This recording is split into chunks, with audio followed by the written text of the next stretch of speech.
பாருங்கள், காலையில் இட்லி உப்புமா டிஃபன் செய்ய போகிறோம். இதுக்கு தேவையான பொருள்: எண்ணெய் ஒரு 2 ஸ்பூனு,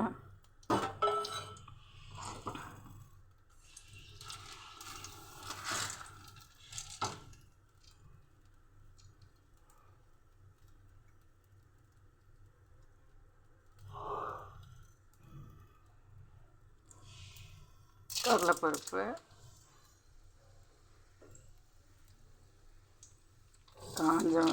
கடுகு,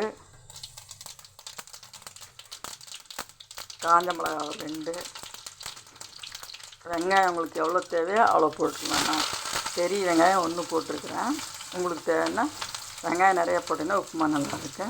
இது பாருங்கள், கருவேப்பிலை,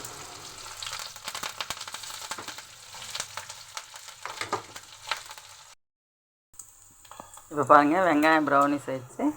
இப்போ நான் யூஸ் பண்ணுறது கல் உப்பு யூஸ் பண்ணுறேன். இப்போ நான் தூள் உப்பு யூஸ் பண்ணும்போது என்ன உப்பு யூஸ் பண்ணுறேன்னா இந்து உப்பு தான் யூஸ் பண்ணுறேன். இது என்னென்னா உடம்புக்கு எல்லாத்துக்குமே நல்லது. இது பாருங்கள், இந்து உப்பு. இது நம்மளுக்கு லைட்டாக ப்ரௌனிஸாக இருக்குது. இந்த உப்பு சாப்பிட்றதுனால உடம்புக்கு நல்லது.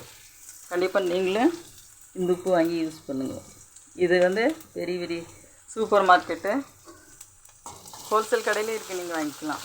இப்போ பாருங்கள், இது ப்ரௌனிஸ் ஆயிடுச்சு. இப்போ இதில் பாருங்கள், 4 இட்லி பொடிச்சு வச்சுருக்கிறேன். இது உப்புமா போடுறோம்.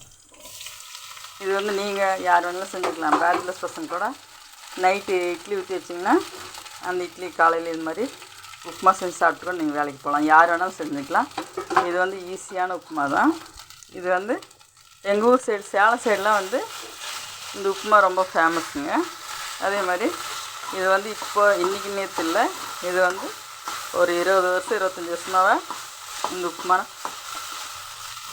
எல்லாம் செய்கிறாங்க. இப்போ இந்த உப்புமா ஃபேமஸ் ஆகிட்டுருக்கு.